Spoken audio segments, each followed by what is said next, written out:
everyone. Welcome back to Careers to Entertain online seminar speaker series, where we explore different pathways in entertainment. I'm Terry Lopez, chair of the Cal State LA Entertainment and Arts Alumni Network and advisory council member on the CSU Entertainment Alliance. This event, previous and future events, are being recorded and archived. If you're interested in viewing these recordings, you can visit our Entertainment and Arts Alumni Network website to request the link, which Philip is throwing into the website chat now. All our programming aims to benefit our alumni and current students with personal and professional development tools to help you succeed in the industry. A little bit about myself. I graduated from Cal State LA in 2003 and currently work as head of the Writers Guild of America West Inclusion and Equity Department, where me and my team work with producers, studio and network executives, agents and managers, and writers to advance diverse representation across the industry. The Entertainment and Arts Alumni Network's mission is to foster and support alumni in performing, visual, film, TV, and media arts. We want to build bonds of camaraderie among alumni and to champion lifelong involvement with Cal State LA and serve as a resource to graduates to maintain mutually beneficial relationships, advance career goals, and support our shared passion for our respective crafts. We're so excited to learn from our featured guest speakers. But before we start, I want to go over a couple of housekeeping rules to help you get the most out of our time together. During the program, feel free to ask your questions in the Q&A feature at the bottom of your Zoom screens. Since we are among friends, we also encourage you to say hi to your peers in the chat and drop your LinkedIn or social media handles if you are comfortable. You will receive a link to the recording after the online seminar in the next few days when it's available. Joining me tonight as moderator is Dr. Kristiina Hackel, Chair of Department of TV, Film, and Media Studies. Thank you for joining us, Dr. Hackel. Now it's my pleasure to introduce you to tonight's guest, Shawntavia Ross and Francisco Sanchez. Shawntavia has been working in the publicity space for over 5 years, working on behalf of clients such as Warner Brothers, Sony, Paramount, and Disneyland, among others. Shawntavia got her start as an intern working for a music publicist, where her love of PR sparked after she covered the 57th Grammy Awards, representing now Grammy winner Joel Sonier. She then moved on to represent top-tier clientele at Anderson Group Public Relations, ranging from actors, artists, reality stars, and influencers, where she pitched national television, print, and online outlets for coverage in support of their projects.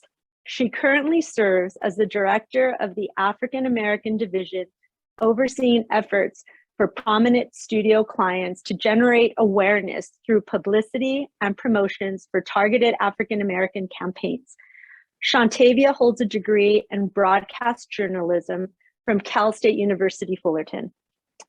Francisco Sanchez is a communications and entertainment industry professional who has worked as a publicist, multicultural consultant, and impact producer for nearly a decade, supporting the success of award-winning documentaries, TV series, film festivals, and nonprofit organizations within the arts and culture sector.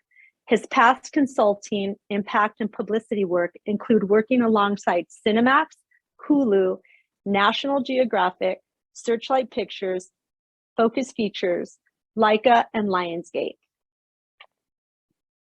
I will now turn it over to Kristiina. All right. Thanks so much. It's so great. But thanks to both of you for joining us tonight. I'm really excited to, and really excited for the students and alumni to hear about what you do and find out more about you. So just to kick it off, first of all, Fullerton, welcome Fullerton. We're in a virtual space that's CSU wide, but Cal State LA says, hello, hello Fullerton. Hello, hello. First of all, just to start us off, there's so many careers in media and entertainment. How did you guys learn about marketing and publicity? How did you encounter that? I can start with marketing and publicity. I think it was a happy accident. I knew it existed, at Cal State Fullerton. the folks the students that were involved with PR say they were always on Titan Walk, which is, the area, and I'm sure every college campus has, where they're trying to recruit people. And they did a great job of letting people know that they exist and they had great events. And I always was curious what it was, but I actually, wasn't too, I majored in radio, TV, film. And so I didn't necessarily, think that I would ever end up there, but I thought, oh, they do some really cool stuff over there. And I had friends who were PR majors, and like the classes they took sounded fun. Like they got to like plan festivals and film festivals and different things like that. So I knew it was something, but I never thought it was something that I would end up doing. And that's kind of how I learned about what kind of marketing publicity was, just through folks on campus and colleagues. Yeah. So, Shawntavia? Nice. Yeah, I honestly didn't learn about it until an internship, and I was like, oh, that sounds cool. Unlike Francisco, I don't think I was paying attention on campus of kind of like what was going on or what they were doing. Although like in high school, I don't even think they called it kind of like publicity or anything like that, but I was the person who was kind of doing promotion. So I was making like the posters, I was writing on the marquees and things like that. So that technically was my first introduction, but not knowing the technical term for it. So yeah, it wasn't really until I got my internship where I was like, oh, this is publicity. Okay, this is cool. So what did you do for your internship? For my internship, that's actually, it was like a crash course. Honestly, it was like re-entering as if I was taking classes like at school, but in the real world, in the real life, learning like what a pitch is and how to honestly calling people, learning like how to build relationships, that there's actually like media, like publicity has to do with media. You can form these relationships and this is kind of how you do it. But it fell under music, and then I started covering events, and I was like, oh, this is actually kind of cool. Although, I didn't get paid a lick anything, so felt like I was still poor for a majority of the time, but it was a nice crash course. And the internship lasted for like a year, and then I did the Grammys, and I had no clue what I was doing. I was like, what is a red carpet? What is a credential? So learning how to hold a piece of paper with the name sheet on it and actually pitching people in person. And then again, have never done anything like that ever. So as an intern, being with somebody who won, I'm like, what do I do? Where do I go? And luckily my boss, she's like, you're gonna go backstage, you're gonna do this, you're gonna do that. And I'm like, okay, but what does that mean? So that literally was like a learning tool for me, like, of, okay, this is what publicity is. This is really fascinating. And I think this is like where I should be, foot and stone. That's awesome. So where did you go from there? What was your first job, hopefully paid job? Paid job, yes, was at Anderson Group Public Relations, and I started off as an assistant. And they saw that I had red carpet experience, although, a lot of publicity is fake it till you make it sometimes. So I'm like, I did one red carpet, but maybe the Grammys was all they needed to see. But yeah, so that was my first job, and I worked my way up. I worked with many different clients on such as like Scandal, as well as Orange is the New Black. I had talent there. I worked with people on Love and Hip Hop and things like that. So definitely pitching national and kind of online and setting up those interviews, going in studio, seeing like how fascinating it is and pulling those breaks. So that was a good time, until I realized I did not want to be a talent publicist for the rest of my life, because that is a 24-hour job. Yeah, I'm sure it is. I'm sure. I cannot imagine. Francisco, what about you? First paid job? Yeah, and just piggybacking off of what Shawntavia said is when she said that in like high school she was doing posters, and it does go back to those, like, and on I was in ASB in high school as well, and like you don't realize you're kind of doing what a publicist or even like a promo teams person would be doing later in life as a career. So those really are like the stepping stones of kind of going to this career. So it's like, if you have done any of that type of work, you're on the right track.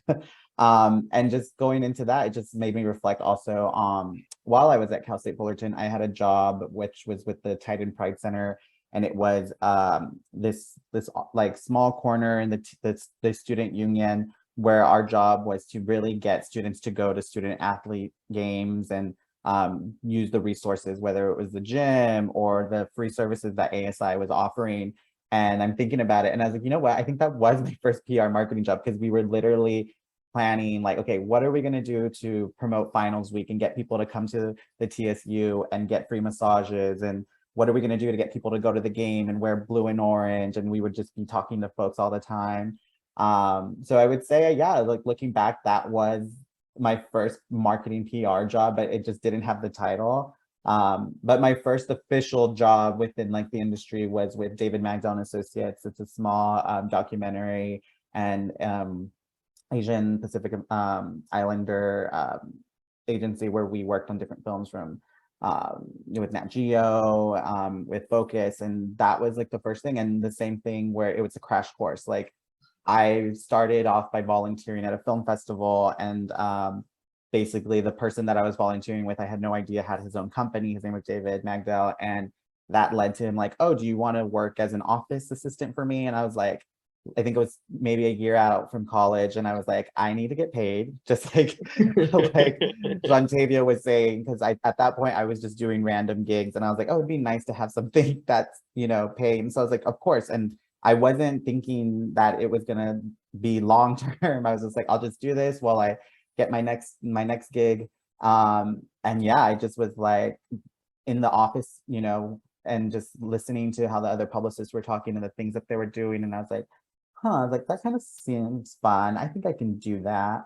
And then I think it was like maybe 6 months. I was, you know, my boss was just like, hey, do you want to take on your own film? Like, how do you feel? And I was like, I think I can do it. So then I did it. And then, yeah, just like once you get your first film and you put the work in and you see all the results, it's just like, it had me hooked. And I was like, okay, I want to do this for sure. And then the rest is, you know, now I'm here at the market.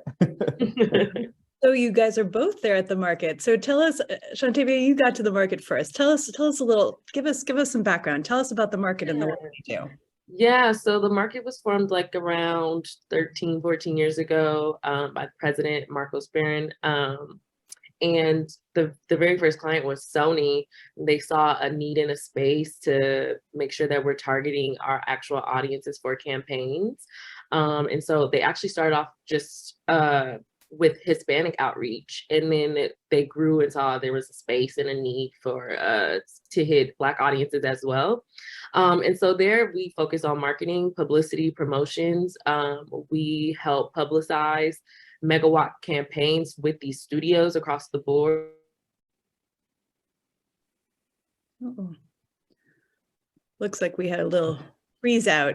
Francisco, well, hopefully Yeah. she'll be back in a second. Take it away until she comes back. Yeah, like Shawntavia says, we help out with these megawatt campaigns and making sure that we're reaching these audiences, Hispanic, Black audiences. And now we just have a new division, which is the API division.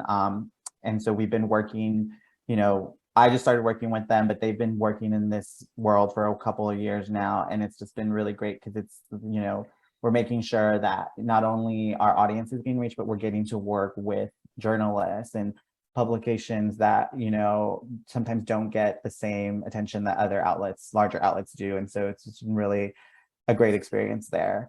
And I think like as we wait for Shawntavia to come back, I know she had been working there for a while, and, you know, Shawntavia and I both connected in college. We actually were friends. We stayed in touch through after college, and it was one of those things where she knew I was working in PR and the market was looking for folks, and, you know, was just like, hey, would you be interested?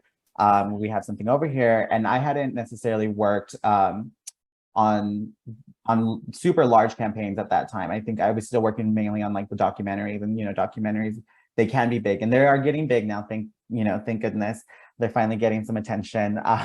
But so she brought me over, and I always think it's like, you know, you always hear it, and you're going to hear it now. It's who you know, who you keep your network and your connections with that are going to get you the next job. And so, you know, that's a big piece of advice that I know is always being said, because I remember hearing it at every single thing I would go to at college, every single talk, but it is very much true. It's who you know, who's going to help you with getting your next gig. your next opportunity. Yeah. Shawntavia Francisco shouting out to you. Welcome back. Welcome back. I'm back. It kicks me off the Wi-Fi, but I'm back. No worries. So Francisco just talked a little bit about the work that you guys do at Market and the different initiatives, and Perfect. also how you guys knew each other and how you brought him on at the Market. I know. Yeah. I know. And this just goes to show that the relationships you make in college and your major, through different activities on campus, like, look how it pays off all of a sudden. Every time, every single time. I mean, even throughout my career, other people have gone and done other things or places, and I'm like, ooh, I know what you do, so you could probably help me leverage something here for a campaign. So across the board, like, I'm still super close with all of my college friends across the board. So tell us a little bit more about the day-to-day activity at the Market in your job. You're brought onto a new account. Teach us what you do. What do you do? How does it work? What's the sort of the workflow when you're brought on to something new? How do you do what you do? It's my turn. Yeah, go for it.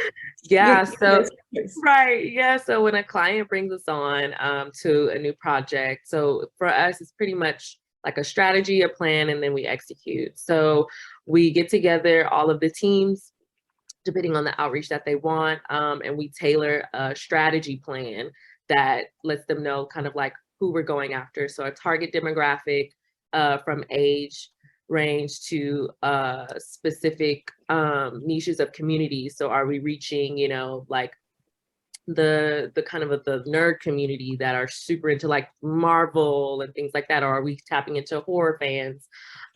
So kind of tailoring specific outreach, and then talking about kind of how we're gonna move about it throughout, however many months they bring us on for. So that's focusing on publicity efforts. Do we want to get somebody on Complex? Do we want to get somebody on Univision? Are we taking talent to Miami to do a Miami press day? Things like that. And then all the way down to junkets, premieres, and a junket is basically where talent does a slew of interviews just back to back to back all day long from like 9 to 4 p.m. And then sometimes we work with our influencer division, who will create a campaign that might tap a TikTok influencer or somebody on Instagram to either create content or post on their socials.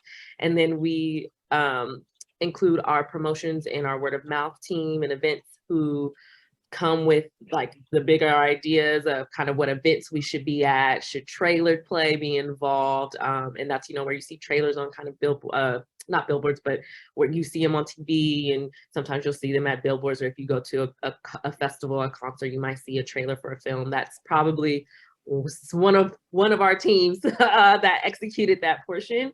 And then we kind of go with it. The client will say yes, no, and then that way that lays out the kind of groundwork for our campaign, and we know and see the vision, and we go from there. So that's pretty much the execution of it all from start to finish of when we get a new account. Yeah. Wow. And even I think at the very end too, it's the fun part, but then really not so fun part is the reporting, right? So we have to, after we do all the fun stuff, myself and Shawntavia are reviewing reports and making sure everything that we did is on there. And it is fun because we get to like just see our work all on one thing. It's like everything that we did and highlight it for the client. But yeah, so that's definitely, the whole account process. Yes. How do you keep track of all the different, how do you do that? A team, honestly, a team, and holding each other accountable. Like, one person cannot do that on their own, but like having a team and support and whatnot, and making sure you're hitting deadlines. You might forget something, but hey, like your other publicists on your team may not forget. And then especially if we're co-AEing. So if Francisco and I are on the same campaign, he could tell me like, hey, did you see this? Or I'm saying vice versa. So that is really how we keep it together. Lots of communication, lots of Teams messages, calendar updates. Yes. It must be. I cannot even imagine how connected you are to your team members. And what do you use a Slack? Do you use what do you use? So we use Similar. Teams. Yeah, something similar. I know this is the hour, I think in the longest time where I've actually put my phone on do not disturb. I close my email down because I know it will just be pinging throughout the whole day. So it's just this is the first hour I've had in a while where I've actually hit do not disturb. Wow. Well, we're honored. Thanks, you guys. Thanks for doing that. Hopefully you won't miss anything super important. I'm going to say, tell us a little, so give us a glimpse of your day, through all this work, give us a day. What was a day? When does the day start? Does the day start at 4 a.m. and end at 2 a.m.? What do the hours look like? Every day, yeah, it's different. There are days, it's funny because the days that I think are going to be the easiest days tend to be out of the blue, a client will say, hey, we actually have so-and-so talent available tomorrow. Is there any way that we can set up a day of press for them? And you're like, okay. And so you got to get on the phone and start talking to people. Or, but so yeah, every day I will say in PR, every day is going to be different. There's never really one day that's very much the same, but I can give you an idea, depending if it's a day where some film's going to premiere later that week, you're probably going to be up earlier most of those days during that week, just because we'll have content running live on the East Coast, right? And I'm West Coast based, so that means we might have to wake up earlier just to make sure everything ran smoothly, send the update to the client, and get that going. But then there's days where you start the day at 9 a.m. Just check your emails, catch up, look what's going through. You might have a few brainstorms for an upcoming project, and then just with the team, you have coordinators who are looking through and finding all of the breaks for that day, and just kind of reviewing, making sure everything is all set. But then there's days when you have a virtual junket, which again is just those days where press talent are doing press back to back, and virtual junkets are you're on Zoom all day, pretty much just making sure everything's running smoothly, listening into interviews, flagging anything if something was said wrong or an inappropriate question was asked. And now that the pandemic is still happening, but things are reopening, we're seeing a lot of junkets going back into in person. So now it's going on site and being there for most of the day, and having your press in person and talking to them, walking them over. And again, so a little bit of it's coming back to normal, but definitely say that is one of the good, I would say fun things about working in PR is that every day is very different. You never know what's going to happen, good or bad. Every day is literally different. Just like Francisco said, I woke up yesterday and now I'm in New Orleans. So for Essence Festival, but then obviously I'll be in front of my computer next week. But every day literally is different. But it could take you to new heights and new places that you've never been, and actually form more connections with media. I feel like that's one thing that is consistent. You talk to media all day long, from morning up until, or sometimes you have to ask for favors and you're scrambling for things, but it definitely is not the same every single day. Shawntavia, you were a broadcast journalism major. Do you feel like that really, does that training and that sort of experience, how does that affect the work you do? Right. So I definitely think some of the classes, especially writing and whatnot, definitely lent into kind of what I'm doing. Some of it not so much, just because there are a lot of on camera, in front of the camera work. Definitely slugging along a tripod and a camera off on campus. I don't do that as much, but it has prepped in many ways, knowing that kind of what on-air talent looks like, what they should be talking to, and kind of talking points and things like that, and making sure they're groomed and ready when it comes to talent, has definitely helped in many ways. So although I have that in my back pocket, there are still elements that have kind of weaved throughout publicity too. Got it. Francisco, what about you? You were RTV, right?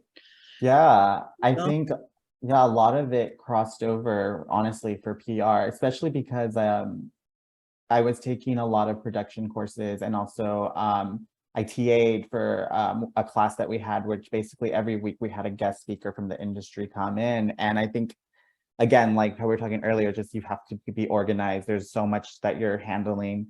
And I just remember for that class, you know, we were building itineraries for guests. We were handling like directions to how to get onto campus, talking to folks about parking. And those things are all things that I still do now with talent and media. And so it's just, again, like a lot of those just really nicely, you know, crossed over into this field. Yeah, so that's awesome. Maybe I've been doing more PR and marketing than I thought. I think so. I've been arranging parking. Maybe I have a future career. You know, a lot of fields, and you guys talked a little bit about the pandemic, but a lot of fields, obviously, all our fields, every field has been impacted by the pandemic, and like yourselves, we're coming back in person. But do you feel like there have been some long-term effects? The way has it changed and sort of reorganized publicity and marketing in a way? 1,000%. I think the pandemic made us, we had to think outside the box and really kind of tap into a new way of publicity and marketing and all that jazz. I know, like, when the pandemic hit, for a while, we kind of just sat because we didn't know. I remember, like, I'd be working out during the middle of the day just because like, I don't really have that much to do anymore.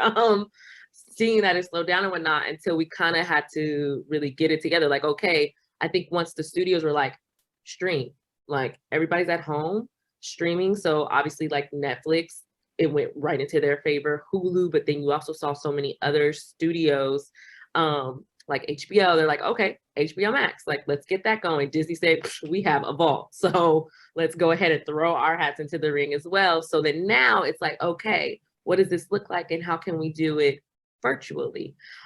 So seeing in-person junkets, and again, that is, you know, where the talent does all these interviews, kind of what we're doing here, virtual.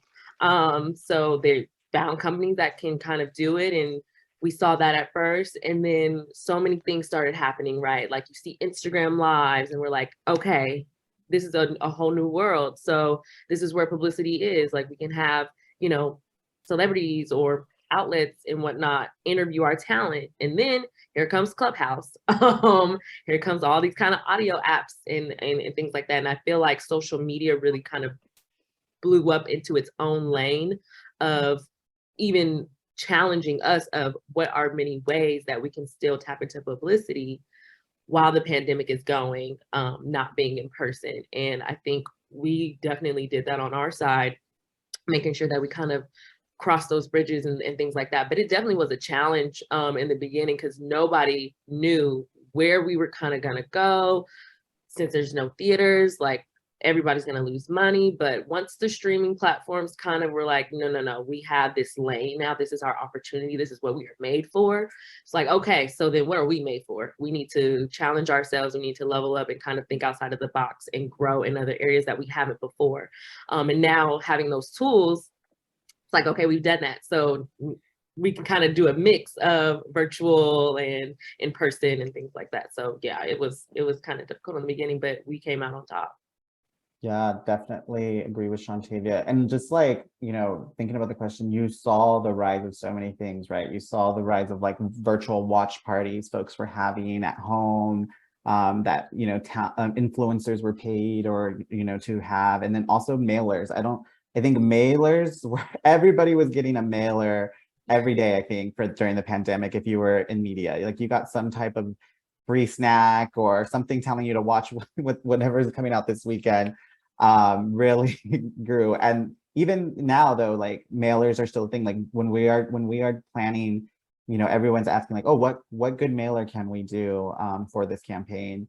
And going back to Shawntavia about the social media, like, really it was the rise of like the TikTok and influencers, because it did get its own lane. There are now specific budgets to target certain influencers and creating content, custom content for films or TV programs to get viewers to watch. So it's definitely had an effect and a lasting one too. So it's going to be interesting to see how this is going to evolve now as theaters are opening and more people are returning to theaters, as we're seeing with like these box office numbers that people did want to go back and they are going back.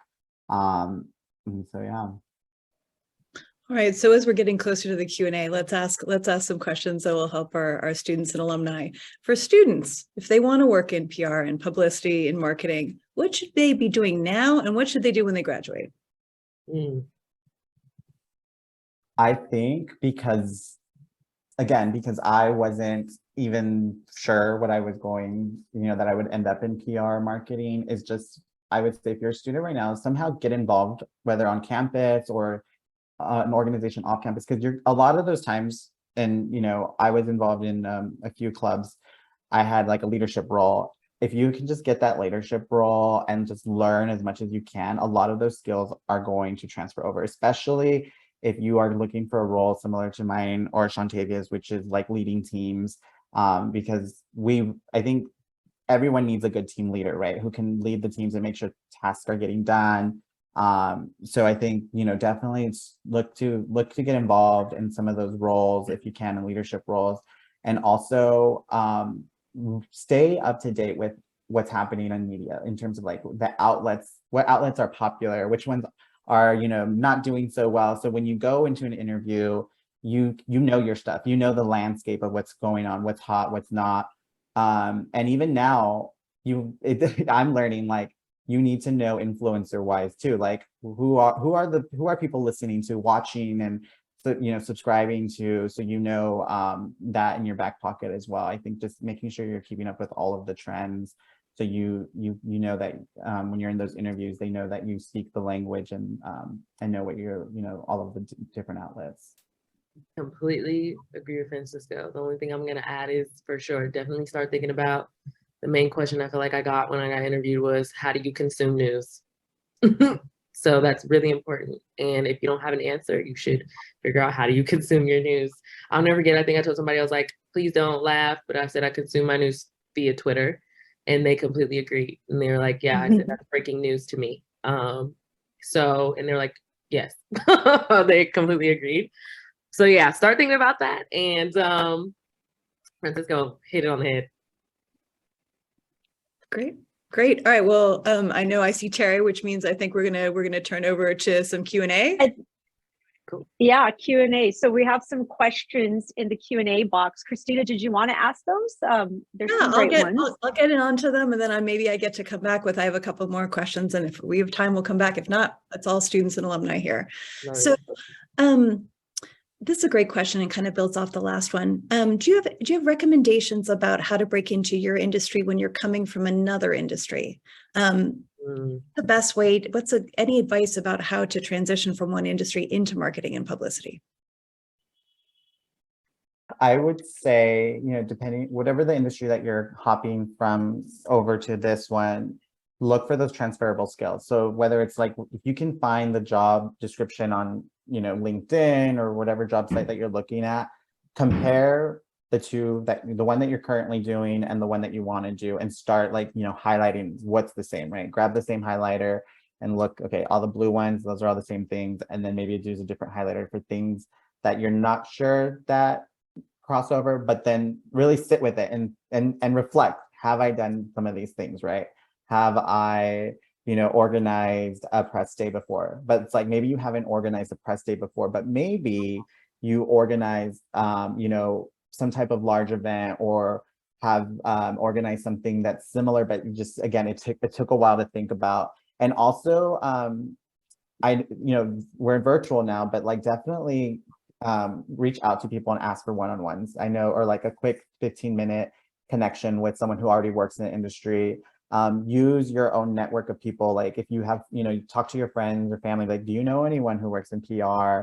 And if they do, see if they can connect you, and having just that quick conversation about like, what exactly should I, be looking forward to, and, trying to work at. I know even that at the market, we have someone who came from the higher ed world and jumped into this, and she's been excelling. And the same thing though is like, a lot of those skills that she had, I think she was an RA director, really did transfer over. It's like you have to deal with emergencies, crisis all the time.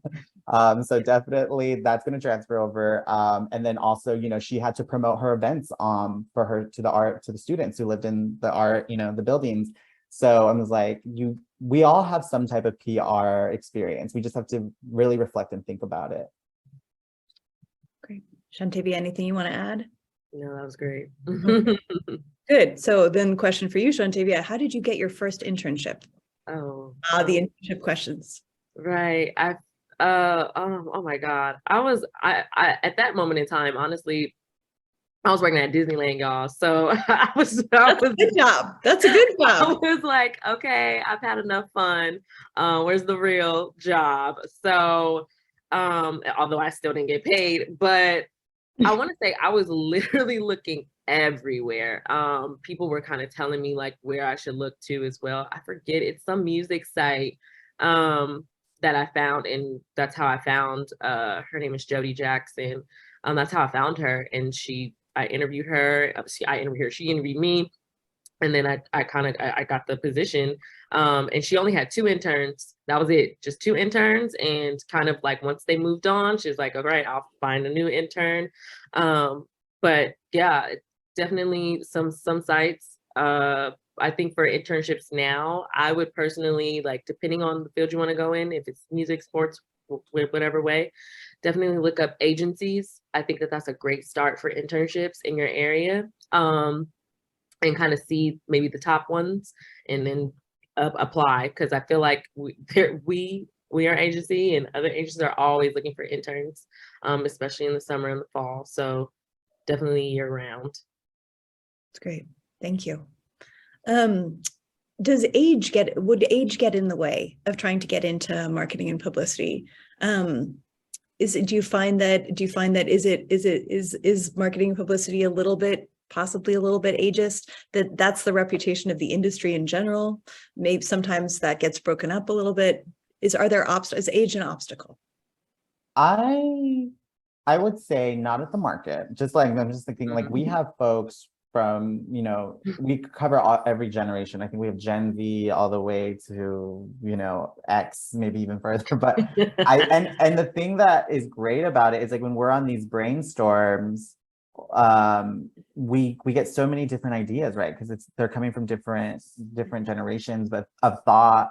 And even like sometimes I feel like the young people at our agency are just like, they have these like great ideas, and I'm just like, I guess I have aged, because I was just like, why didn't I think about that? Or I didn't even know that was a thing. And then even on the older side too, like, you know, they're like, oh yeah, I remember that actually happened years ago, like a similar campaign like that. Or yeah, back in my day we did this. And again, like, we never know what types of films or TV projects we're going to work on. Sometimes we're working on period pieces, or we're working on something that's really like, for example, our team worked on an event for the Gordita Chronicles for HBO Max, and it takes place in the 80s. So all of the people who grew up in the 80s were just like, oh, like, we need to have this at the event. We need to have this type of music playing, and we should have people dressed like this. And of course, like, you know, I didn't grow up in the 80s. So it's like, yeah, like, your age will be valued, hopefully, wherever you go, whatever agency. But I will say, like, at our agency, we have folks from, you know, all over the age gap. Yes. Yeah, we do. It's definitely, I don't think it's a factor at all, especially when it comes to strategy. Just like Francisco was talking about, like, you never know what has happened in specific periods, and you weren't there for that. So when you have those who are definitely older and wiser that can lean towards that, and there's kind of like, let's steer away from that might kind of cause a concern or issue, it's very, very helpful. Cool. So what lots of questions about internships, finding jobs. So we're going to dig into this a little bit here. What do you think the qualities that PR or publishing companies or marketing companies, what do you think they're looking for? What kind of qualities in an individual? Oh, I could tell you. And I say this because I interview, although I am the director, I'm very particular when it comes to internships and interns, especially because I come from that, but I am always looking for somebody who is proactive, somebody who lives, breathes culture, specifically for, multicultural marketing. So I want to know like what's happening. I want you to tell me something that I may not know. Because then I'm like, okay, you kind of have your hand on the pulse, know what's going on. And then especially somebody who is breathing entertainment. Even if you're watching E, that's great. I'm like, that's it. That's entertainment. That might be some things that I don't know. But that's what I look for. Somebody who definitely works hard and really does want to kind of be in this industry and work their way up and whatnot. But being proactive, like I can't stress enough how much that can get you very far, where we are, and definitely just like staying on top and being organized as well. So I feel like those are kind of the few factors for me even when I'm looking for interns, and of qualities that I look for. And sometimes people say like, yes, I'm gonna do all those things, and then they get here and it's a lot. But I'm always like, just be patient. Once you master and learn one thing, you can do anything else. So yeah, that's what I look for. And I think that that's what you guys should too, kind of, keep in the back of your mind when you're applying for internships, and also working hard to strive to do and be that. This is kind of I'm going to sort of rephrase this question to kind of stay in that, but would you consider somebody for an internship, even if they had no experience in the field? Yes. And honestly, I think I prefer those who may not have experience in the field, because you can learn so much. And take it from me, I had no experience. I came from Disneyland. Like, I studied broadcast journalism. What is publicity? And for her to take a chance on me, I'm definitely the same. I'm like, I would take a chance on somebody else. If you, like I said, if you are in entertainment, you know what's going on, and this is something that you're passionate about. And also, even when you do intern, you might get there and say, not for me, you can change your course. But I think I love for people to learn and get the skills and get the tools and really figure out if this is something that they do want to do, or even go on and be an assistant at a studio and whatnot. Like, I think if you have no experience at all, like that should not be a factor, because we can teach and you can definitely learn it. Yeah, and just, piggybacking off what Shawntavia said, or just about being proactive and the eagerness to learn. I think those are definitely qualities like for that we're looking for in interns, but also in first jobs. So if it's not an internship. And my big thing is also like just anticipation of needs, right? Like if you can anticipate like the next thing that might be coming, I love that in someone, because it's like, oh, I actually already have that ready to go. Like I already thought of that. You are special. Like we need more people like that. Like we just already like have the next thing ready to go. I love working with folks like that. And again, just going back to the eagerness to learn is just like, when I got into this profession, I said yes to everything in terms of like going to events, going to mixers, and I'm personally not someone who really actually enjoys going to mixers. Like you go there and it's just like, okay, like, let me put on this face and let me get myself into this mode to go talk to people. And sometimes it's a lot of work, right, to do that. But I knew I had to do it, right? Because this career is so much based on just relationships with media, with other agencies, with studios. And so I had to just put myself there and think about like how this is going to pay off in the long run. And it definitely has. But I think just making sure, like, when you step into an entry role or internship, is just being open to saying yes to going to, a premiere, a mixer, maybe volunteering to do something on the weekend. Because again, just building those relationships are really going to be what they're going to help you in the long run. And if I could just piggyback, I have to say that's how Francisco and I met. He came to an event at the Writers Guild and he started talking to me. We started talking, and then years went by and he reached out, just this year and said, hey, I have a client and we'd love to profile one of your writers. And we did something just recently, and that was just by meeting that one night, and we stayed in touch ever since. So it's beneficial, and you just don't know where you're going to meet, people. And so Francisco helped me because I was able to profile so many of our Latinx writers for a particular show he was doing with the market. And so thank you for that, Francisco, and for always staying in touch, because that's how it all came together. And now, you know, I learned that Shawntavia was also a CSU graduate. And I was like, you guys have to come speak, you know? So it was like sort of full circle, which was awesome. Love it. I think that's I'm so glad you brought that up, Terry, because I think that's one of the things that's often the most confusing and intimidating for our students. You know, how do you network? What is networking? How do you form relationships? And I think, we had one question, how do you ask for favors? You know, I think that sometimes anything you guys can say about how do you do that stuff? How do you go in and learn how to do that? What can you tell our students that will help them?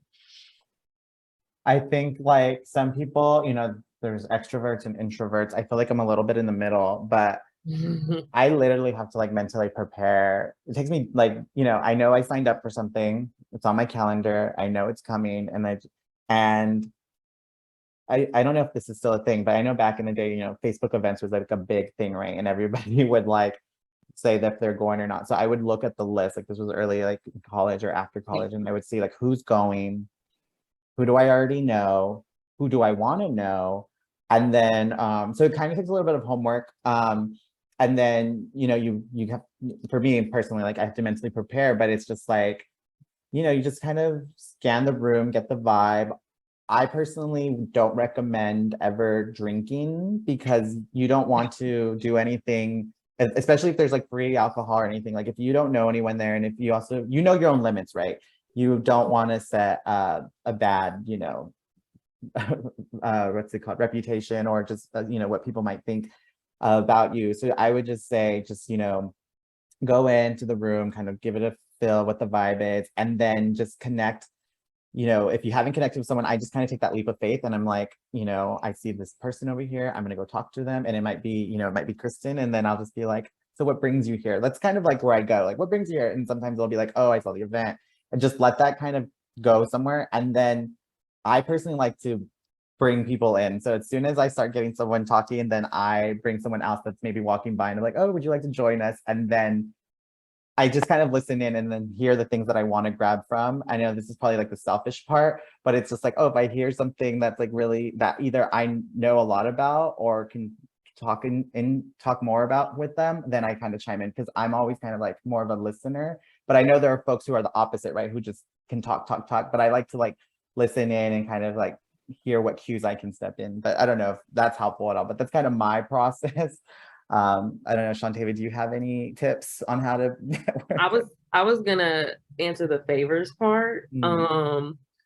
So I think as you are in this kind of career setting, especially in publicity, you'll find out your own communication style with press.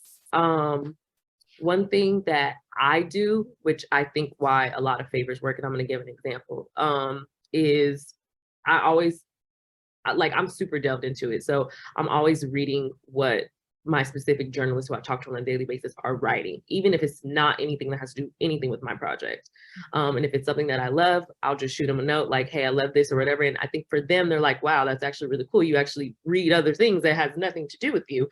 And then on a personal level too, I get to know them. So forming relationships is, you know, having coffee, knowing their beat. What are they really covering? Really getting to know them. And then also still being human, right? Like, what are they like? Where do they live down the street from you? Do they have children and things like that and whatnot? So that's kind of how I form my relationships, so that also now when I'm pitching them a project or talent or things like that, they're like, yes, or, you know, no, because this doesn't work out, but at least I can get some sort of feedback. So when I'm asking for a favor, which 9 times out of 10 goes, hey, I need a favor, they're like, for you, I'll do it. Or, you know, I'm going to try, or I'm going to do my best and see what, you know, my boss says, but I'll at least ask, instead of just it being a straight out no. So it really comes from forming relationships from top to bottom, however you want to do it, and really kind of getting to know them, and then you can be able to do those things. It's helpful. That's really helpful. Thank you guys, both of you. So if somebody's looking for, and maybe this is a graduate, let's focus on the graduates, say they want to build experience and internships, even though we do have a great postgraduate CSUEA internship program, but say it's too late. It's like they're years out. They want to get experience in marketing and publicity and PR. How can they do that? What's a good way to do that? I think I'll just, from my own experience, was just, again, like I started volunteering at film festivals. And when you're a volunteer, you never know what they're going to assign you with. One day you are taking tickets, another day you are, from my experience, like they put me in, they had not a virtual, but it was a in-person press day. And they were just like, hey, you're going to be helping the press team today. And then, you know, I just went into the room and they told me what to do. And then that's kind of, again, how I met my future boss there. And so, yeah, I would say just, you know, that's one way to start getting involved, is just like with festivals. And I know film festivals now are kind of returning in person, so this is a good time. But I also know too, like, you know, not everyone can do that. You know, that takes time. You can't do that for free.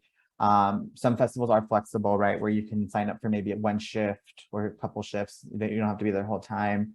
But even, you know, any local organization that has some type of community outreach element as well, because that is a form of, you know, public relations, marketing. So I would say those are some easy ways to step in to get some experience. Yeah. Like, that was so great. I could have volunteered myself. And I was too busy playing at the parks. Sort of a side question about okay, so have you guys ever tell us a little bit about on-site events? I guess there's a general question about what's an on-site event? What does that look like? Okay, so it depends on pretty much what it is, but like, for instance, we do a lot of screenings. So like an on-site event, basically you would have all the information beforehand. You always get to an on-site event early. If you're working with a client, you kind of communicate to see, you know, what time they're going, and it depends on the scale. So if it's something that, you know, you're actually, like, you and the company is putting on, you would get there beforehand, find out all the information, talk to, you know, your on-site contact, whoever it may be, just to make sure everything's running smooth. If something is wrong, then of course you would flag that to your client, letting them know like something's happening or whatnot, always communicating with them. And then once it's go time, you just basically are manhandling things. So that could be talent, that could be just like with partners and groups maybe that you are working with. So like if it's a screening and there's a talent involved, you might, you know, be helping with that with the client on the side. And then also just making sure that the seats are being filled as well. So sometimes they can get a little chaotic. Most times even can get chaotic. I think I always go into an event, I'm like, something's gonna go wrong, but something is always gonna go right, because it's gonna be done at the end of the day. But yeah, so they're actually really fun and they're really cool. They are a lot of work. It takes months. Sometimes you don't even have months. You may have a couple of weeks of just kind of prepping, and that can get a little stressful. But again, when you have a team behind you, like, you guys all kind of figure it out. And once you see it come to life, you're like, huh. Yeah. Done. And those events can range from anything from a screening, like Shawntavia said, it could be a screening where you have maybe the talent who are going to come and do an intro and then maybe do a Q&A afterwards. And that can either be a screening at like an already existing movie theater, so like maybe like the downtown LA Regal, or we go to a screening room at a hotel. It can be an event with like a launch event. So maybe there's a new series that's going to be launching, and we're going to have like a big party at like some venue, and then we're setting up the whole day. And then as the event starts, you know, you have the team, you know, either, you know, handling check-in, you have someone handling with talent, making sure, you know, sponsors are thanked throughout the day. And then like, it could be something as we just did a party with for Fire Island, the new film with Hulu. And we did this event at the Ace Hotel where it was just a big pool party that was celebrating the end of API Heritage Month and the beginning of Pride Month, and it was just a lot of fun. But it was just like, again, like there was elements of the film there. So we know you had like Fire Island airbrushing done. We had Fire Island popsicles, photo moments. So again, it's just like helping set that all up, and then, you know, staying there for the whole event, and, you know, making sure everything is just running smoothly. And, you know, at the end of the day, though, there's always a recap or report that has to be written. And that's you know. Francisco's favorite thing. I'm getting Mention reports like twice. I know. I just want to remind you, the events are fun, but at some point, a recap and report will have to be written. It's not all popsicles and parties. We hear you. Not at all. Not at all. Well, I know setting expectations. No, I think that's really important. And I know we're kind of at time. I guess, just Terry, do we have time to ask them just any final words of advice for our students? And yeah, just final words, and then we'll wrap. Okay. No, yeah, I would say again, like, stay in touch with your colleagues, your friends in college again, because Shawntavia and I got to work together, you know, and I'm so happy that we did, because we stayed in touch throughout the years after college. And I would sometimes be like, so you all hiring? And she'd be like, not right now. And I'm like, okay. And then literally she was just like, hey, are you looking for a job, or are you looking to come over? And so, yeah, you just never know. And again, just, you know, the time that you are on campus, again, like, I think just get involved. I know, again, we're always being told, get involved, but it really did, I think, help and shape me as a person and as a leader, to really step into the roles that I have stepped into, because you just learn so much from, you know, being involved with the student organization, because you get to work with professional staff, you get to work with, you know, other student groups, community, and a lot of that is just going to come and help you later in your career. Yeah, honestly, get involved, network, make sure you're forming relationships, doesn't matter who with who or whatever, volunteer, like Francisco said earlier as well. And honestly, like, you never know where this path may lead you to. You may think you might want to go here, but you might hit a snag. But trust me, the way that where you're supposed to be is where you will go. And like we talked about, like, I felt like I had a full circle moment with where I am now from high school, and then getting involved on campus, being a president of a club, to now being where I am now, where I'm a director leading a team, and then also still in publicity and whatnot. So definitely do that and stay true to who you are throughout the whole process. So that's my advice. Great. Thank you so much. Thank you, Francisco. Thank you, Shawntavia. Thank you, Kristiina. It's been a pleasure to co-host you on behalf of the Entertainment and Arts Alumni Network and the CSU Entertainment Alliance. As proud Cal State LA graduates and Cal State LA, you know, and general grads, volunteers, and professionals, we want to take a moment to ask each of you to consider sharing your experience with your community. We are always looking for volunteers who would be interested in being our next keynote panelist or engagement guru. We hope you enjoyed yourselves, and we're logging off with valuable takeaways from our speakers. And as a reminder, you'll receive a link to the recording in a few days. Please be sure to let us know how we did by taking the brief survey that Philip's going to throw into the chat. And again, thank you both so much for sharing your wisdom with CSUEA. We really thank you. Thank you all for having us. We appreciate it. This was fun. Thank you all. Take care, everyone. Bye, everyone.